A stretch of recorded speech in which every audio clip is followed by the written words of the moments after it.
Most people think they need to warm up before screaming or they'll hurt their voice, but that's not true. I get students to unlock their first screams without warming up all the time.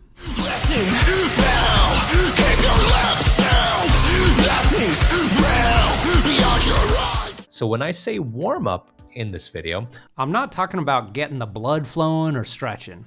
I'm talking about calibrating your voice, quickly reminding yourself of the building blocks so you can find your screams faster.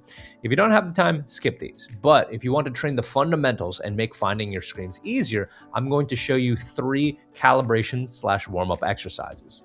Exercise 1, to help you get bigger / fuller screams. A lot of people accidentally use breath to power their scream, and this makes it sound thin. But instead, you want to use voice to power your scream, and this makes it fuller and bigger. So this exercise will remind you of the difference between breath and voice. So here's the exercise. First, I want you to breathe out and exhale like this. Now, sing a clean note in your talking voice with the E vowel. And while you're doing this, mentally send the note forward off into the distance. E.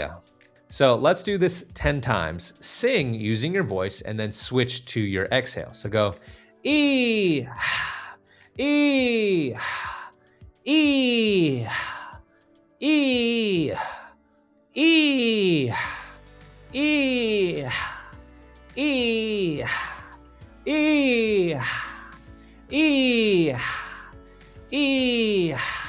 Oh, and by the way, if the note that I'm singing is too high or too low for your voice, then it's okay to sing different notes than what I'm using to find something comfortable for you.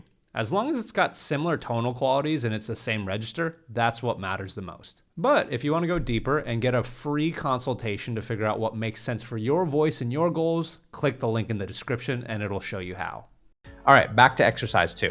Okay, exercise 2. This will help you get higher and lower screams. So a lot of students struggle to get higher or lower screams.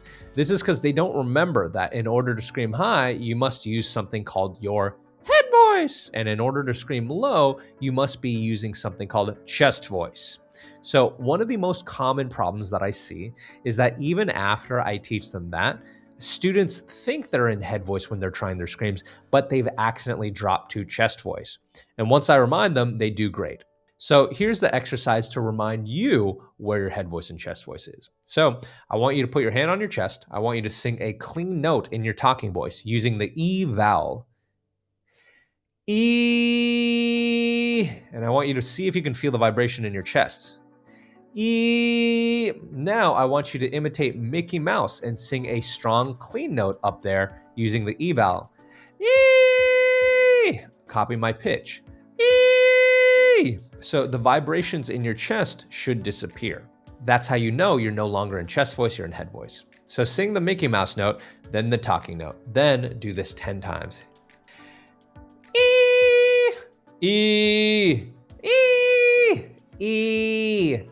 E, E, E, E, E, E, E, E, E, E, E, E, E, E. Exercise 3, reminding you how to get more distortion. So sometimes students don't get as much distortion as they want.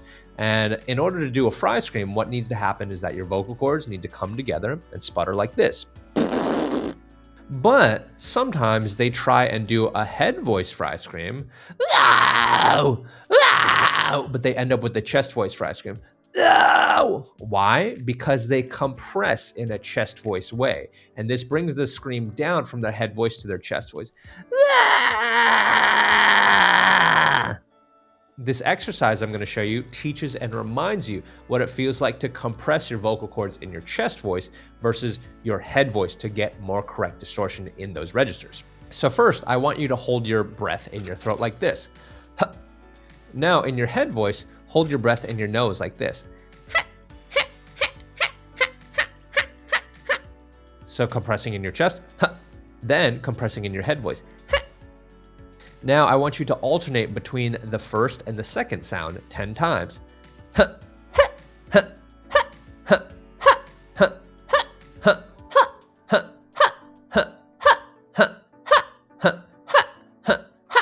Okay, so for the first 30 days, before you try your fry screams, I want you to do these 3 exercises. Remember, the first exercise will remind you to use voice, not breath. The second exercise will remind you where the vibrations of your head voice versus your chest voice are. The third exercise will remind you how to compress in your chest voice versus your head voice for distortion in those 2 different areas. These all calibrate your voice so you remember the building blocks. Eventually, you won't need these reminders. You'll just be able to jump into these fry screams raw. Ah, this is a head fry. Oh, this is a chest fry. Now remember, if you want to get a free consultation to get some more personalized feedback for your voice and your screaming goals, click the link in the description.